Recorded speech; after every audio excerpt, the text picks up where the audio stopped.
This is episode 55.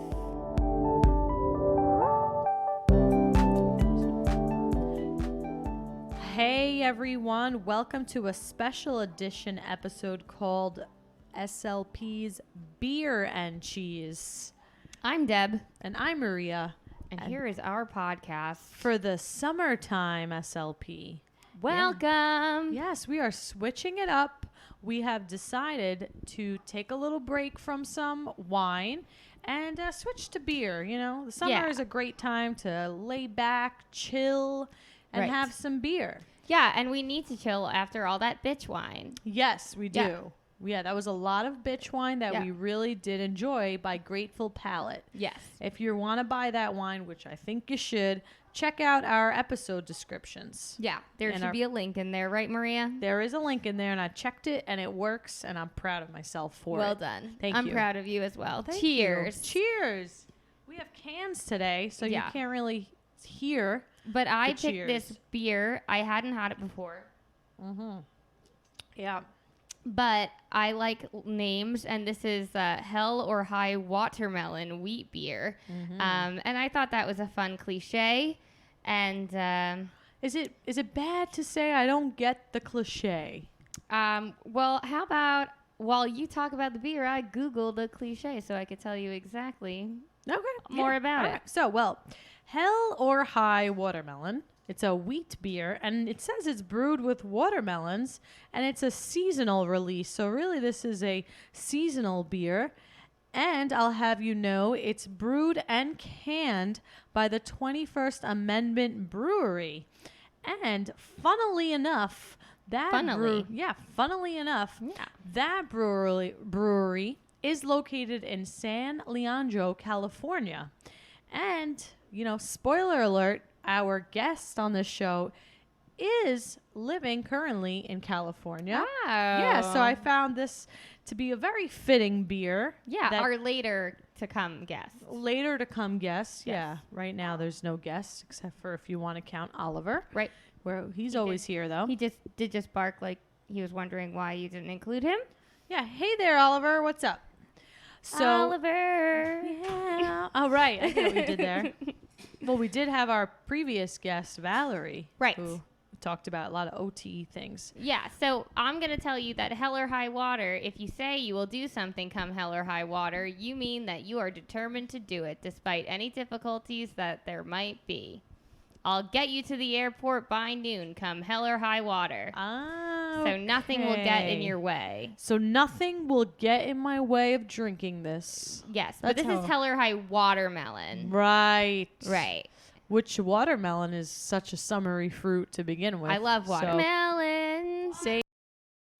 Do you just feel like singing that song today? I guess. It just keeps happening. Is it the watermelon? Maybe. Okay. It is a great song. It is a great song that I've sang that before for karaoke. Oh, yeah. It is a good karaoke song. It is, right? Yeah.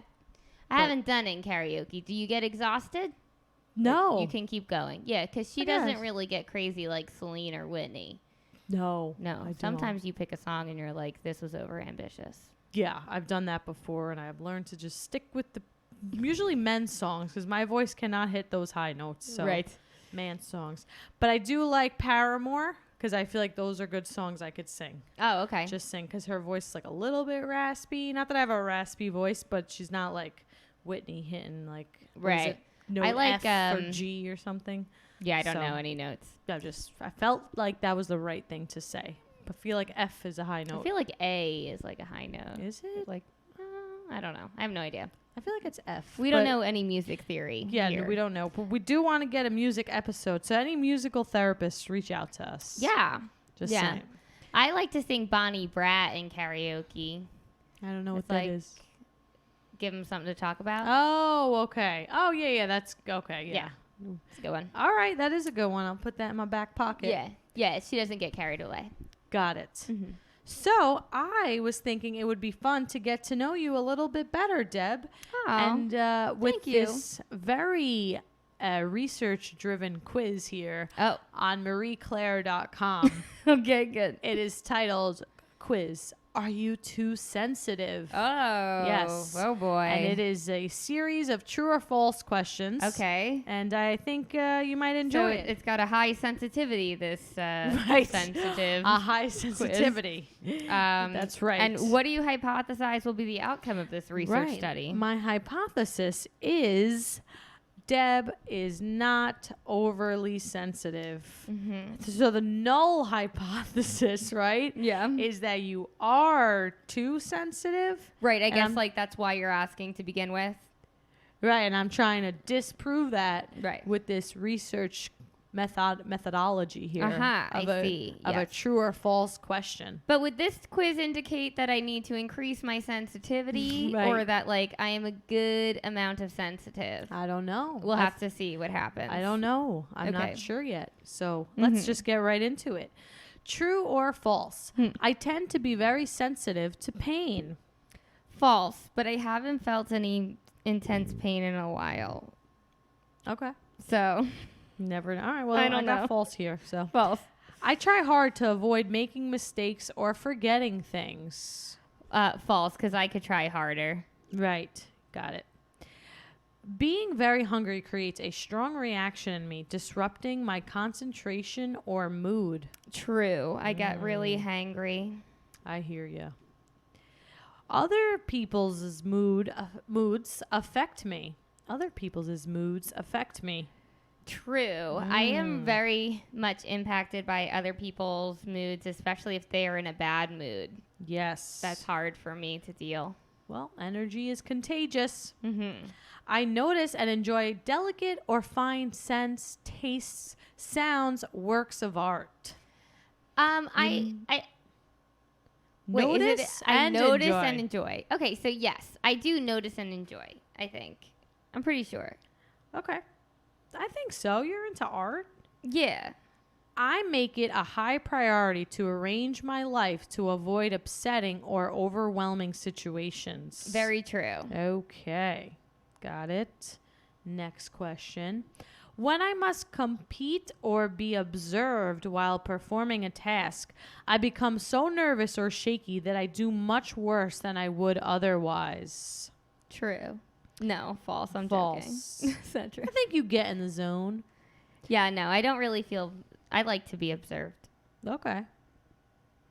Okay, I'm taking my data. Okay. You know, simple tally. Mm-hmm. I find myself needing to withdraw during busy days into bed or into a darkened room or any place where I can have some privacy and relief from stimulation. I'm sure this is accurate because I do drive in silence, usually on very busy days between things. So, like, I'm sure that's where I find solace. But no, I usually like work until and then I pass out and I go to bed. Like, I'm lucky if I want to take a shower. Like, I do Right. shower. I swear. Well, thank you for clearing that up. Yeah. Thank you. But like, Good. it's either happening at morning or night. There is no scheduled shower. Gotcha. Do you You just- consistently shower in like before you go to bed, or like? I you don't. Like, oh, I'll shower I in the don't morning"? shower in the mornings of like if I have to be up early to go to like work at the school. Oh, really? No. Yeah, no. I like to sleep until the last possible Okay. moment. Yeah. Yeah. I can so, go either way. It just depends on what happened the night before. Yeah. Yeah. I never shower in the morning. Very rarely have I ever showered in the morning. Interesting. We should do a SLP poll on when do you shower. Okay. Yeah. All right, interesting. Mm-hmm. Okay, next question. I am easily overwhelmed by things like bright lights, strong smells, coarse fabrics, or sirens close by. False. All right, interesting questions here. I have a rich, complex inner life. What does that mean? You know, I don't know, but maybe it means like you have like a lot of thoughts and you like wonder a lot about things. No. I'm Okay. pretty outward with all of my wonders. No, okay. Almost done here. I am made uncomfortable by loud noises.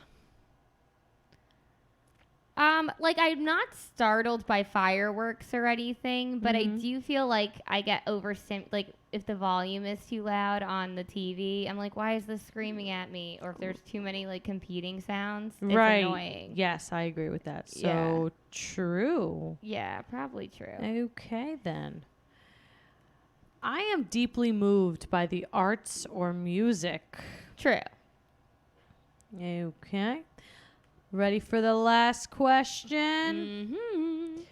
When I was a child, my parents or teachers seemed to see me as sensitive or shy. My whole life, everyone has told me I'm too sensitive. So then we'll true. put that as a capital T for true. Mm-hmm. Okay, so the way you score yourself is that if you answered true to 12 or more questions, you're probably highly sensitive. So Deb has a total of 11 yeses. So that means you are not overly sensitive. Okay. But it does say that no psychological test is so accurate that you should base your life on it. So if only one or two questions are true, but they are very true, you might also be justified in calling yourself highly sensitive.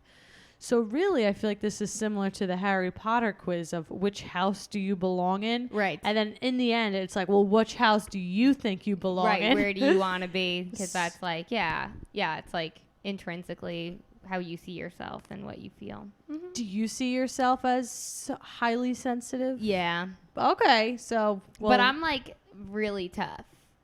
Right, you But are like pretty tough. too much bothers me, and I have like a strong reaction to what does bother me. I see. But Gotcha. yeah, not sensory stimulation. Mostly like I'm just like emotionally sensitive. Like my friend Kevin who passed away in January. I swear wherever I'm out, if I have like one drink in me minimum, and there's somebody on stage who starts talking about him, everyone looks at me because I have tears running down my face. Like I can't stop. Right. So I don't know. I just have no control over feelings, but that's it. I think though, losing someone is not as like characterized as like overly sensitive. I think that's like one of the greatest losses you could feel. We all lost the same person. That's true. And I'm the only one who's just, yeah. I mean, everyone's sad and like they probably feel, but I can't stop. Like I feel like tears are just pouring out of my eyes with like I can't even stop it. Yeah. Maybe that's just how you express your grief. You know, some people hold it in. I'm trying to stop. I'm trying to. Right. I don't want it. I know what you mean. It's just coming. Sometimes just the waterworks. Yeah. Sometimes I call it like a floodgate. Like you just can't stop it. But I think, because I've been there before too, so I think you just got to get to the other side of the waterworks. So just let yourself cry it out. And then do you ever like cry where you're not like sniffling or making any noises, but like tears are just like pouring out of your eyes? Like sometimes. That's what's happening to me. Yeah. Yeah, that's what happens. Sometimes. Yeah. It's weird. It is weird. I think you gotta just let yourself cry. Yeah, but when you're in I know. Go to the bathroom. Go outside. Yeah, I guess we could do that. It's just.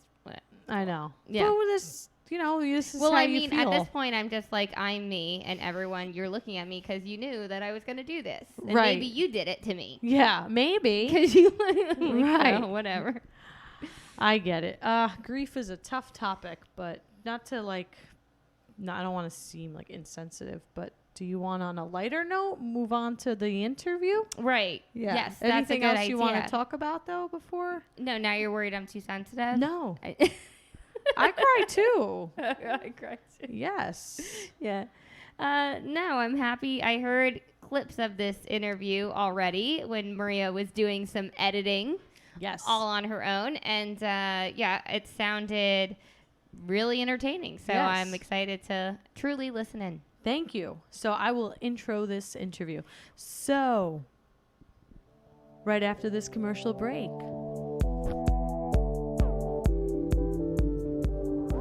This episode is brought to you by Covalent Careers, a career development company for new healthcare professionals. Covalent Careers provides new grads with education, mentorship, job opportunities, and provides employers with scalable talent acquisition solutions. Whether you're looking for a job, clinical tips, or advice on interviewing as a new grad, SLPs can find resources and job postings at covalentcareers.com/wine and cheese. Check out their link in our bio.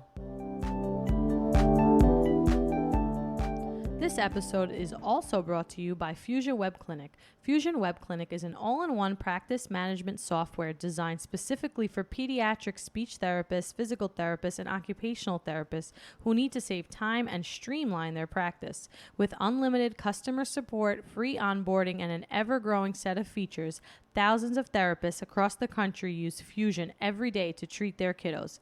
To learn more and check out Fusion's library of free resources, visit them online at fusionwebclinic.com/cheese. And if you sign up for a free demo of the software, mention the SLPs Wine and Cheese podcast to receive a $50 credit off your first month of Fusion. And we are back with our next segment called Chillin with Maria, which is my lovely segment where I'm going to interview Jonathan Ballard from Dysphagia Cafe. I think it's funny that your segment has had like 6 different names at this point. Oh, so really? What is it gonna? It's Chillin with Maria. Oh, I thought it was Relaxing with Maria. But you just said chillin'. I did. Yeah. All right, Chillin How with about Maria. Meditating with Maria. We're not meditating though, Right, you know? yeah. But mindfulness, Maria? There we go. Being mindful with Maria. Okay, but now I just added more names to More this. names. So you know what? Maria's unpredictable. Right. You'll never know what's in her bag of tricks. But I'll think about this. For this special interview, I'll call it Praise Be by Maria. Oh, okay. Yeah, you'll see why. I thought it was going to be swallowing with Maria. It's not. No. Hey everyone, welcome to my segment, Chilling with Maria. I'm Maria, and here we have with us Jonathan Waller. Hello, hello. Thank you for joining us from the very sunny and beautiful LA. Thank you. Yes, so why don't you tell us a little bit about yourself? Well, my name is Jonathan. I've been an SLP in acute care outpatient adult setting for about 10 years now. So, and got a bunch of side hustles as well. Cool. All right. We'll definitely get to know all about that. So you're living in LA, but you were born in Jersey, right? Yes. My family born and raised in Jersey through and through.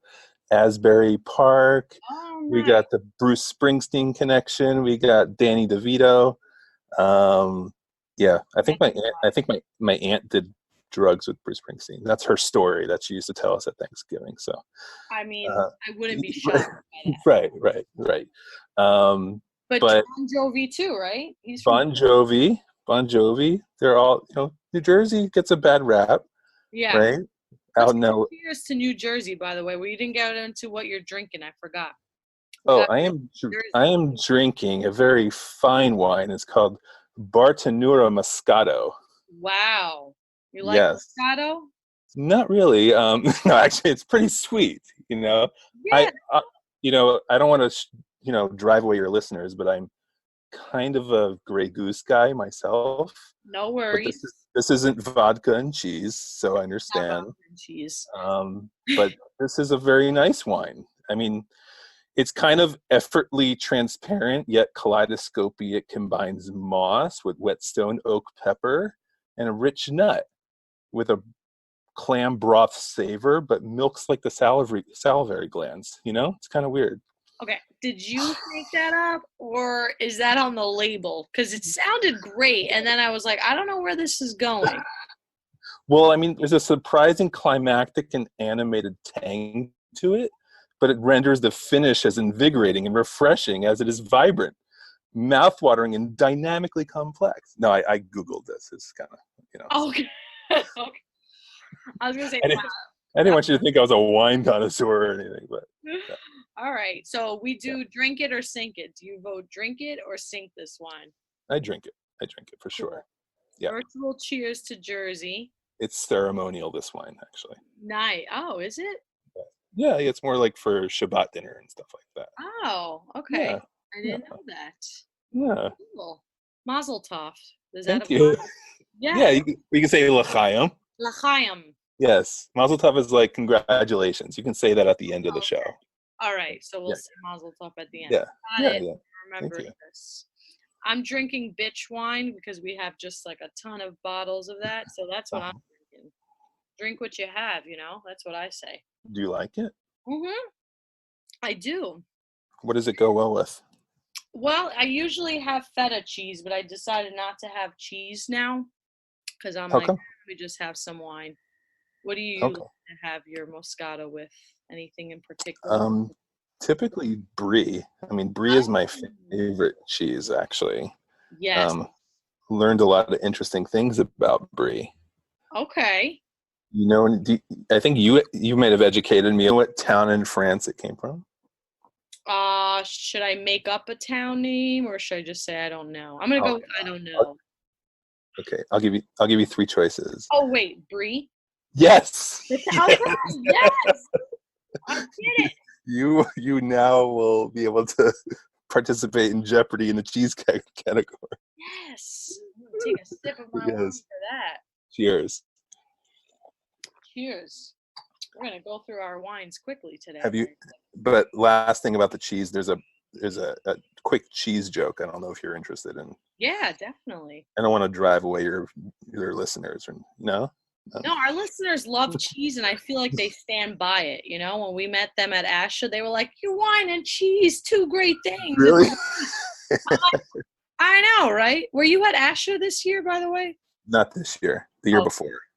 Right. Last time I was in LA. The last time I was here. Oh, right. Yes. Right. Yeah. So. Thinking about going this year. Me too. It's a long trip, but it's a long trip, and it's too far away for me to think about right now. I'm trying to live in the moment. Do you do the little table in the exhibit hall? We got the booth and everything. We met a lot of our listeners. Nice. We gave out wine and cheese, which I don't think we were the rebels of ASHA. Woohoo!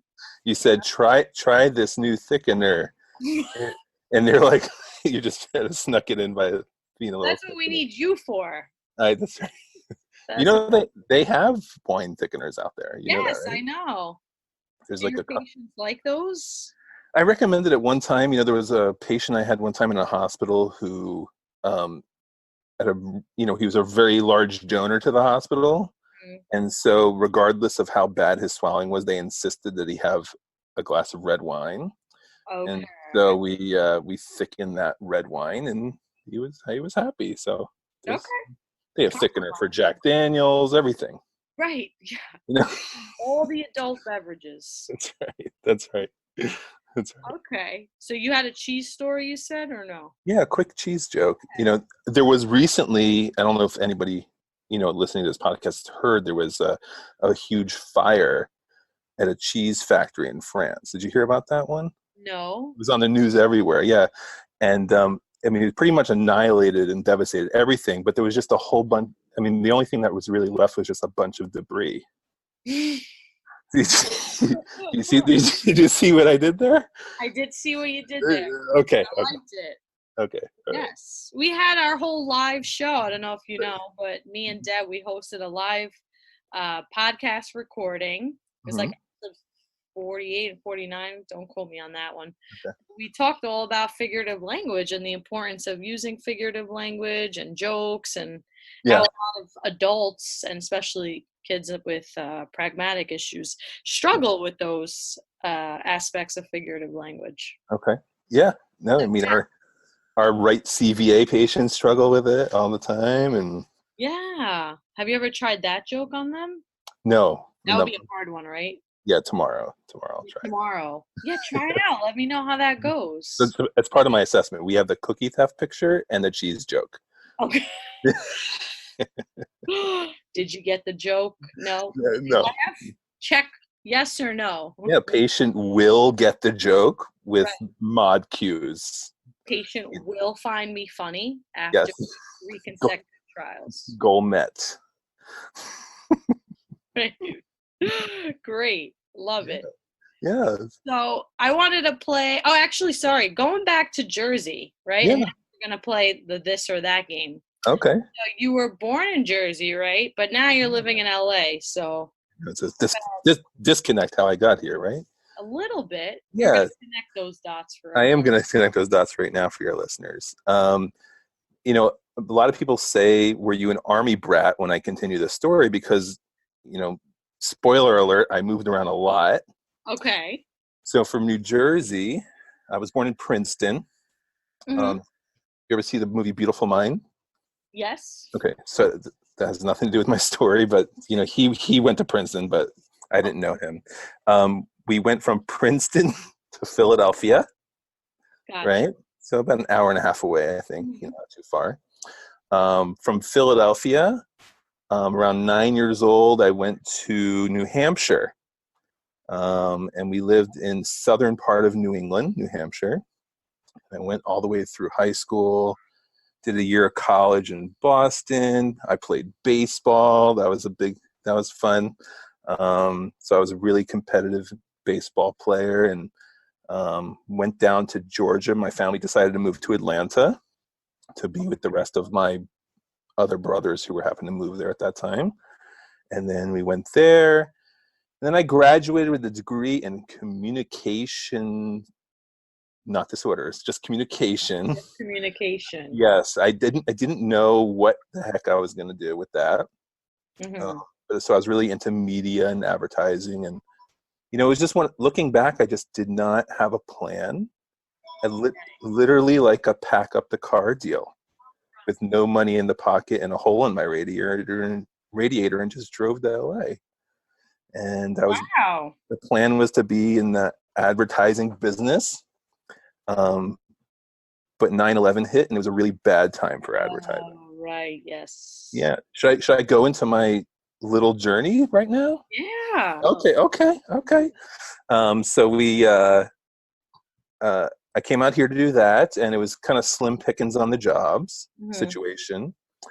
Huge culture shock. I know everybody talks about the sun and the fun, and everybody's laid back, but answer me this question: is it laid back in New Jersey? Not really. No, it's definitely not laid back. Right. So it was a very big culture shock. You know, I don't want to upset any natives from California, but it was, I was really in a funk for several months. It was really hard to get used to it out here. And I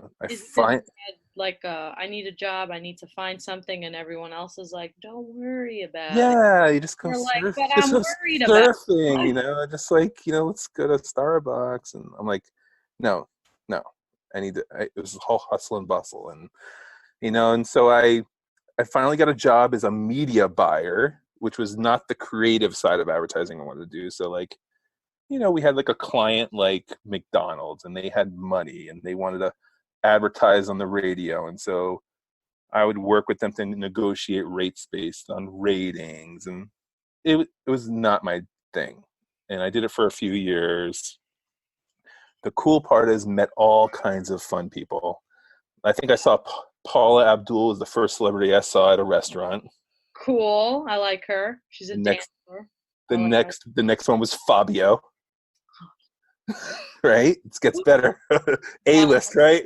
The next one, this was a good one for all the ladies listening. It was John Stamos and Matthew McConaughey. Different booths, same restaurant. Oh, okay. Oh yeah. So my boss who I worked with was freaking out at the time. You know, she was trying to keep her composure. And so meeting lots of people, going to restaurants I could never afford to go to again as an SLP. That was the fun part about it. Right. Okay. Good to look at the positives. Yeah. Communication wasn't my thing, so I decided to go for the disorder part of communication. You know, right. So, you got the typical part and the money part. Now you're I'm like, how can it be really messed up? Let me help. Let me help with the opposite of so what I'm doing. So you decided to go back to work after how many years of working in the communication? So I did that for 3 years, and then I went back to school. I was still unsure. I went into the English department for a semester. Loved grammar, hated Shakespeare, you know, and it was like, what can I do with this? And someone pointed me to the phonology part of, and so I thought I was going to be a phonostician. What is it? I don't know the job. Phonostician. I don't know. Just an expert in phonics. A I had no idea. I had no idea. phonetician? I don't know. Maybe. Okay. Phonetician, CCC. Yeah. Um, and then my first semester learned of all this medical stuff, and I was blown away and decided like this is the only part of speech I want to be a part of. Wow. Was the swallowing part mostly that really kind of struck a chord with me. I'm not sure why looking back, but it definitely did. So you never really had an interest in like a medical field before this. It was just really communication first. I really honestly you know how Forrest Gump went through life like a little feather blowing in the wind. Like looking back, like I had no plan, and it's not. I'm not going to give advice to people to do it this way. It just kind of worked out, and I learned along the way of this journey that I knew so many people who were speech pathologists, and I guess I just never paid attention to when they were telling me about their job. And so I learned. All these people, I'm like, hey, I'm majoring in speech. They're like, my cousin would be like, yeah, that's what I do. I'm like, really? Oh, wow. Yeah. So, yeah. And I had no desire or understanding of a medical side of the field. And that was just the part I kind of connected with. And, maybe felt like I could be like a doctor without having taken science classes or something, so. Right. Maybe you like that part appealed to you, and you're like, this is great. Communication, I like. Not so many schools. Check. Yeah, right. Okay, so it really worked out for you, I think. Seems like it. I like it. Good. That's what matters. If you're happy with your career, I think that's huge. So that's yes. And that probably took a lot of guts to go back to school after being in the workplace. It was hard, and again, like I didn't, I think I got lucky at the time where I had like some prerequisites, and I think probably like the next year it didn't count anymore. But so I think I went under the radar a lot with like prerequisites that I didn't have to take as a post-bac candidate. I think they may have changed the rule the next year after I graduated that everybody has to do a school internship. I did not do a school internship. It was not required until I think I left. So I finished, in a decent amount of time, for, I think, compared to out there, I hear it can take quite some time if you have a different degree. And so. Wow. Yeah, you got lucky then. I did. Like Forrest Gump. I mean, he invented Bubba Gump shrimp, Bubba Gump shrimp, yes. Great. Yeah. Are you ready for a little bit of an icebreaker? Even though I am. Reveal a lot about yourself early on, which I appreciate. I'm so ready, yes. Yes, I know. I've never been more ready. Go ahead. I like the attitude. Yes. I like the intensity. Yes. So it's called This or That, and I'm going to just give you two options, and you're going to tell me which of the two you prefer. There's no right or wrong answer. It's like, just tell us the first answer that comes to your head. Just rapid fire, like $100,000 pyramid. Exactly. Rapid firing. Yes. Okay. Ready? Go. Red or white wine? White. Dogs or cats? Dogs. Beach or mountain vacation? Beach. Jogging or hiking? Jogging. Ice or hot coffee? Ice. Soft cheese or hard cheese? Soft cheese. Brie. Rock or rap music? Rap. Podcast or music? Podcasts, of course. Specifically SLP wine and cheese. A humble plug. I like it. Home barbecuing or takeout? Takeout. Early riser or late night owl? Late night owl. Read the book or watch the movie? Watch the movie, definitely. Cake or donuts? Donuts. Live band or DJ? Band. Party at night or stay in? Yeah, stay in.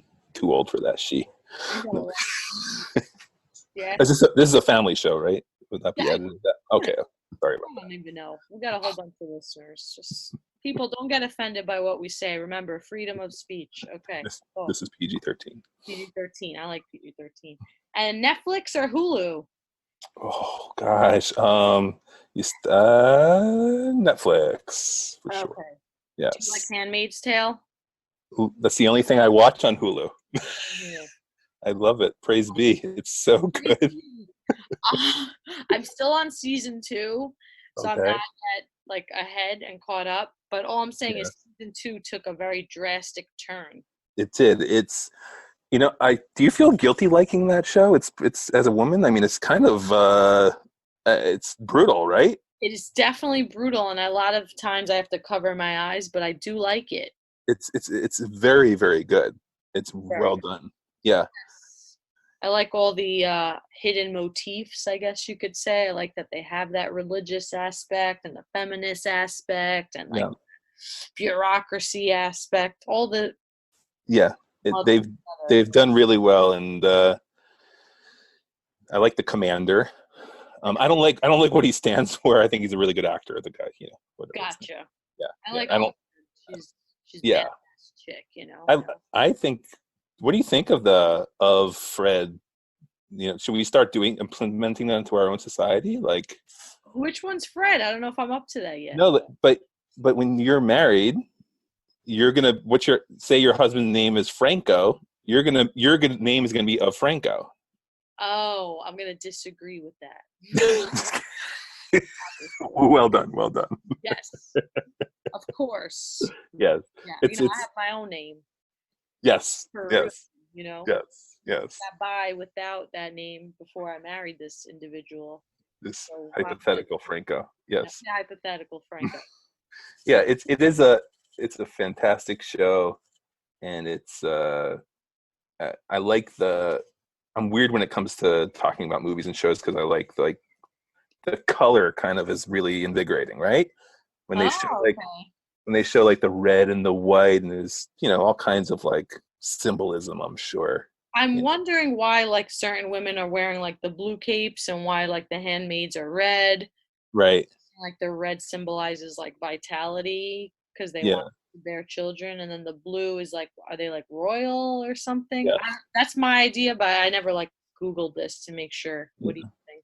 Towards the end of season 2, I won't spoil anything. There's some amazing cinematography. Let me just tell you. Hey. Yeah. I was blown away. All right. Yeah, it's okay. good. Yeah. All right. Are you ready to get into speechy stuff? Sure. As much as I do enjoy Handmaid's Tale, though, Maybe I know. we'll have a part 2 and have you back. We'll talk about like movies. Yeah, change this episode to be called Praise Be. Praise Be. I like it. Okay. Okay. Praise Be. We're talking about acute care. Yeah. Right? I like it. All right. Okay. Thank you for that. Now I don't have to think of anything. So after you went back to school, where did you go to school, by the way, for your master's in communications? I went to Cal State Long Beach. Oh, okay. Home of the 49ers is our and then Go Beach. That's what we say. That is in Long Beach in Southern California. If you listen to any like old hip hop, it's mentioned several times. It's in kind of the South Bay of LA County, right before Orange County. Cool. But it's nice because it's LA County is very large, and then Long Beach is kind of like its really own self-sustaining city where people really it's a really large city where people can live there and work there. They really don't need to drive into LA. So. Oh, nice. Yeah, it's a nice little beach town too. So. Cool. I'll have to check that out. Yeah. So where was your CF after you graduated? CF, yeah. So CF was at an acute care hospital in Orange, Orange County. It was called St. Joseph's, and it was like a community hospital. It was good. The 2 SLPs who were there were pretty much there for 15 to 20 years, and it was just pretty much them too. So it was a lot of just community-based type of illnesses. It wasn't like a trauma center or major head and neck cancer. Like a lot of stuff I just dabbled in from the community, like nursing homes and things like that. So Gotcha. got my feet wet a little bit. Got your feet wet. And did you Yeah. feel like you were prepared as a CF? Did you feel just like thrown in? Definitely not. Definitely not. So not necessarily because of. But I did not feel prepared. I definitely did not feel prepared, and it wasn't any fault of the mentor I was with or anything like that. It was, if you think about it, like I was going into this program, into this area of medical study, if you will, to be an expert in something like swallowing disorders, but yet in grad school, I shared a dysphagia class with stuttering and speech motor disorders. It was literally like 4 weeks. And then the undergrad, it was the same thing. It was like 4 weeks. And, that's okay to just kind of like for knowledge, but now I'm supposed to be the expert in this. And it's a field that can potentially like really harm somebody if I don't know what I'm doing, right? Exactly. So honestly, I did not come out of my internship feeling great. I don't think I'm not a big fan of the fact that that's something that should be on the job training, because that's, you know what I mean? It's you're dealing with people's lives and something very risky, right? Exactly. So you're in charge of their diet. Yeah, in charge of all kinds of safety and going into my CF, I just happened to be surrounded by the right people who were very patient, and that's where I really grew. I would hope that for everybody, and I think I just got lucky. I just got lucky to be, they expect you to be fairly independent on your CF. I know. And I was just around the right people who kind of knew how to mentor and give the right space, or kind of come in for more supervision as needed, and it was just really, really a great experience. So that's good. You were lucky, and you had the right people at the right time, you could say. Yes, for sure. So did you find, of course, experience helps, but certain like seminars you went to or professional developments, any of those you feel like were really? I kind of challenge, one of the things I love to do now is take on interns, and because it constantly has me thinking and making sure I'm doing the right thing and saying the right thing. And the courses that I think I went to early on, one of my mentors that I had really gave me the challenge to read a journal article a week. Wow. And not to just like spin the wheel and just like point and say, oh, I'll take this one. But like if I came across a Parkinson's patient that we were working with, I would just kind of just dive into the reference section of an article.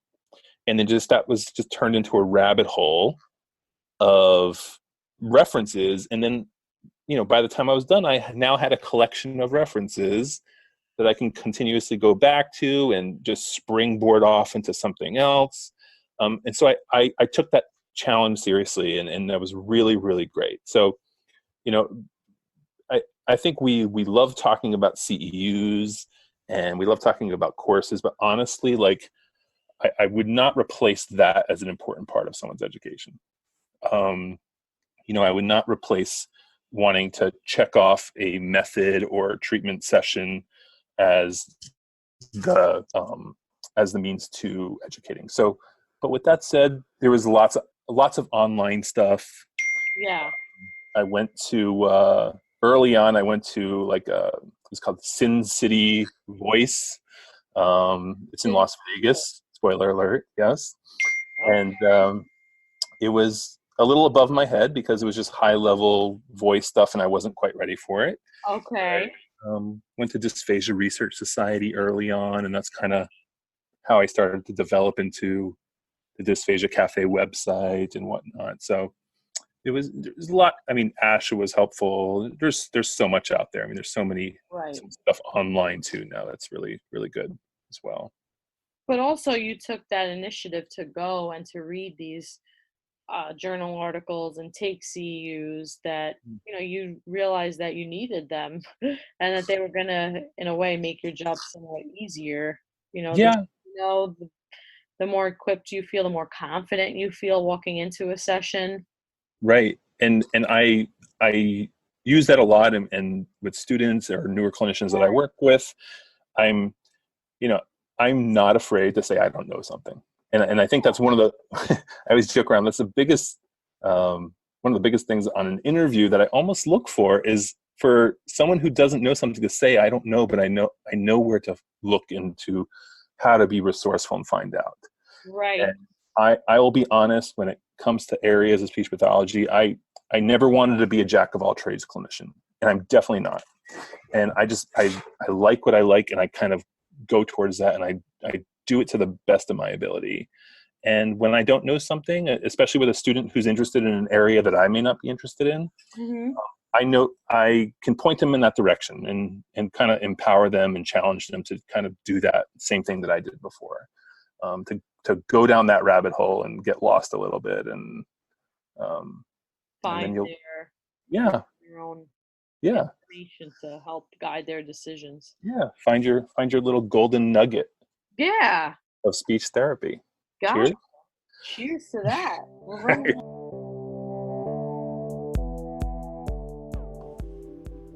That was fun. You guys were fun together. Thank you.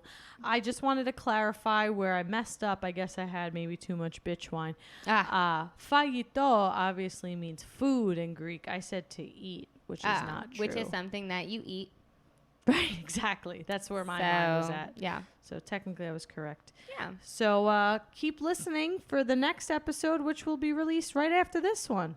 Yeah. So on that note, everyone, kalinihta. Good night. Oh, I thought you said to eat again. No.